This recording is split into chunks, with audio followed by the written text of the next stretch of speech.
Hi everyone, welcome back to my channel. तो जैसे कि मैं प्रैक्टिस मॉक की टेस्ट सीरीज दे रही हूँ आईबीपीएस पीओ प्रीलिम्स के लिए, जो कि है अब 1-2 दिन बाद स्टार्ट हो जाएगा, 2 दिन बाद, उसके बाद से ही है सबका। तो मैंने जैसे कि आप लोगों को बताया था बीच बीच में से दे रही हूँ, क्योंकि मुझसे कहा गया था बीच बीच के दो, वो थोड़े से मॉडरेट लेवल के हैं। तो 14 मैंने कल दिया था, 14 का स्कोर शेयर किया था और काफ़ी सारों ने कॉमेंट भी किया हुआ था अपना स्कोर। और आप लोगों के जो स्कोर हैं वो काफ़ी अच्छे हैं, बस एक्यूरेसी और परसेंटाइल पर ध्यान देना है हमें अच्छे से। तो आज मैंने दिया है मॉक नंबर 15। अब मैं सीधे आपको अपना स्कोर दिखाती हूँ। तो इसमें मेरा स्कोर है 56, रैंक है 5 out of 50, which is very less. मतलब सिर्फ 50 बच्चे। आई डोंट नो वाई, मतलब क्यों नहीं दे रहे स्टूडेंट्स पीएम के मॉक दो ना। मतलब हम आप लोग ऐसा क्यों सोचते हो कि अगर डिफिकल्ट है तो हम डीमोटिवेट हो जाएंगे? ऐसा कुछ नहीं होता। अपनी मेंटेलिटी हमें सेट करनी पड़ती है। डिफिकल्ट मॉक हो, इजी हो, मॉडरेट हो, हमें नहीं होना होता डीमोटिवेट। हम बस प्रैक्टिस करने के लिए होते हैं यार मॉक, और कुछ नहीं। परसेंटाइल आप देख लो 92 है, वो तो निकलनी थी 92, क्योंकि 50 बच्चे तो कुल हैं, और एक्यूरेसी है 93। तो यस, ये जो मॉक है ये मॉडरेट से थोड़ा ऊपर ही लगा मुझे। अब मैं आपको दिखा देती हूँ। पहली बार मैंने इंग्लिश में सिर्फ 18 अटेम्प्ट किए, क्योंकि अब मैं उस वाली अप्रोच पे चल रही हूँ जिसमें श्योर हूँ बस वही करूंगी। अभी मैं आपको दिखाऊंगी मैंने क्या क्या अटेम्प्ट किया, आप लोग खुद भी शॉक हो जाओगे मैंने इतना कुछ छोड़ा है। तो इसमें से 4 इनकरेक्ट हैं, 14 करेक्ट हैं। क्वांट में मैंने 18 किए, रीजनिंग में मैंने 25 किए। मुझसे काफ़ी लोगों ने पूछा भी, सॉरी कमेंट भी किया हुआ कि मेरा रीजनिंग स्ट्रांग है, ऐसा आप क्या करते हो? तो मैं स्टार्टिंग से ही, मतलब मेरी रीजनिंग ठीक ही थी। प्रैक्टिस तो मैं करती ही थी, साथ ही साथ जब मैं प्री की जो मैं पजल करती हूँ ना, तो उसमें मैं जो इन्फॉर्मेशन होती है वो मैं नोट डाउन नहीं करती। ये मेरी अप्रोच है। आई डोंट नो आप लोगों को कैसी लगे। मैं केसेस ले लेती हूँ, क्योंकि मुझे थोड़ा केसेस लेना इजी लगता है एज कम्पेयर टू लिखना, नोट डाउन करना। वो मेरे को मेंस में सही लगता है। तो मैं पजल्स इसी तरीके से करती हूँ। सबसे पहले मैं मिसलीनियस करती हूँ। मिसलीनियस में जैसे इनइक्वालिटीज हो गई, सिलोगिज्म हो गया, कोडिंग वाला हो गया, और वो जो वर्ड्स वाले होते हैं ना कि वर्ड्स को ऐसा करना होता है, वो मैं लास्ट में करती हूँ, क्योंकि थोड़े टाइम टेकिंग होते हैं वो।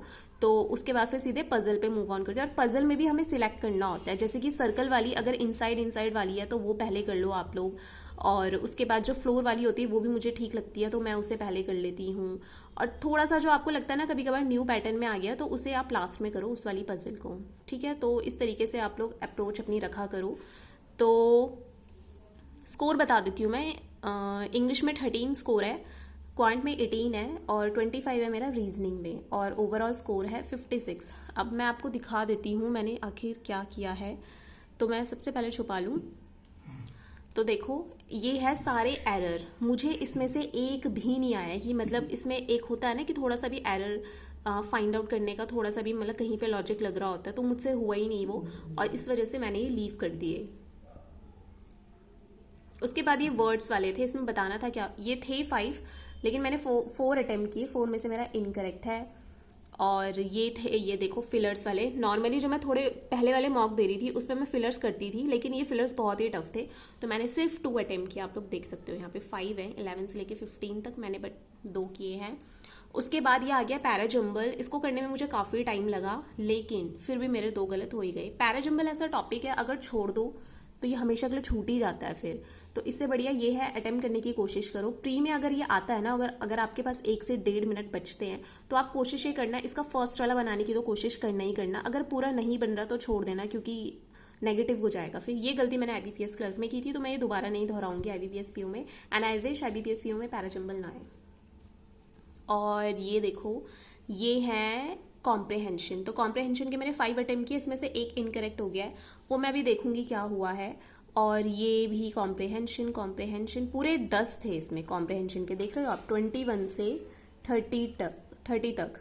तो नॉर्मली 5 to 7 क्वेश्चन ही होते हैं कॉम्प्रहेंशन के, इससे ज़्यादा तो मैंने प्री के एग्जाम में देखे नहीं। तो ये वर्ड्स वाले मुझे ईजी लगे, तो ये मैंने कर दिए। और क्वांट में बताती हूँ। क्वांट में इसमें 3 डी आई थी, एक ये वाली थी, ठीक थी। अगर कोई चाहता है ना कि किस तरीके का लेवल आता होगा, तो मैं आपको डैम श्योर कि जैसा लेवल इस वाले मॉक का है ना, मॉक नंबर 15 का, ऐसा ही आएगा, जहाँ तक मुझे लगता है, जहाँ तक मैंने जितने भी पीओ के प्री दिए हैं। ठीक है, तो क्वांट का लेवल तो आपका यही रहने वाला है। ये देख लो, लेंदी लेंदी रहता है। ये तो कुछ ज़्यादा ही इन्होंने दे दिया अप्रॉक्सीमेशन, इतना तो नहीं आता, इससे थोड़ा कम ही आएगा, बट मैंने किए ये भी। और उसके बाद एक और पजल थी, ये भी की मैंने। और ये मिसिंग सीरीज़ 5 थी, बट मुझसे सिर्फ 3 ही हो पाई। तो जैसे कि मैंने कहा था, मैं नहीं छेड़ूंगी, जो मुझे नहीं आता उसे नहीं अटेम्प्ट करूंगी। और ये वाली पजल, टाइम ही नहीं बचा। एक तो इतने लेंदी थी ना, पजल नहीं सॉरी डीआई, एक तो इतनी टाइम कंज्यूमिंग डीआई थी, तो इसके लिए टाइम हो नहीं पाया। तो ये इजी थी, हो जाती।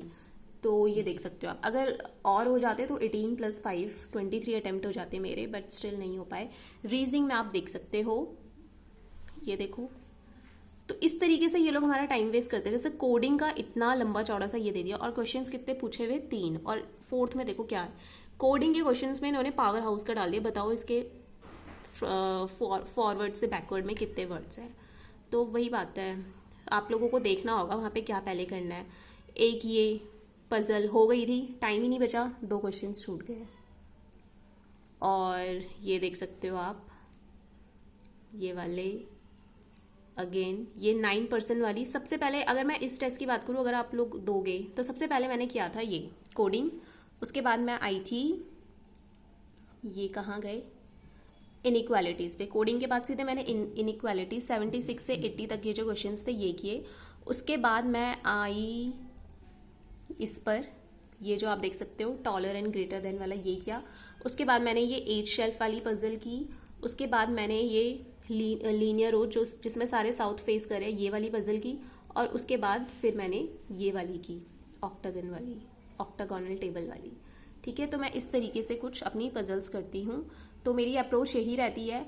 मैंने पूरी कोशिश की कि मैं लाइव मॉक टेस्ट दूँ, बट स्टिल पता नहीं क्यों नहीं हो पा रहा। उसके लिए कुछ ऐप वगैरह डाउनलोड करना पड़ेगा। तो IBPS PO प्री से पहले तो मैं नहीं दे पाऊंगी लाइव मॉक, बट मेंस का देने की मैं कोशिश करूंगी, क्योंकि प्री के स्कोर तो हर कोई शेयर करता है, लेकिन मेंस के मॉक के कोई नहीं करता ना। तो वो मैं करूंगी, और आप लोग देखना स्कोर जो भी आएगा उसी समय देख लेंगे।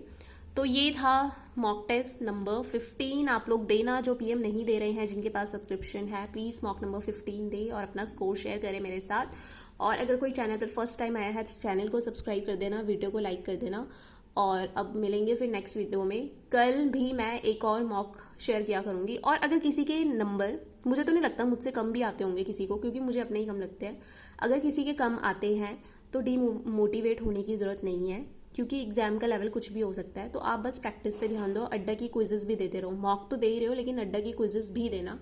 और किसी के अगर ज़्यादा आते हैं तो ये तो बहुत अच्छी बात है। तो चलो फिर मिलेंगे नेक्स्ट वीडियो में। Till then take care and bye bye.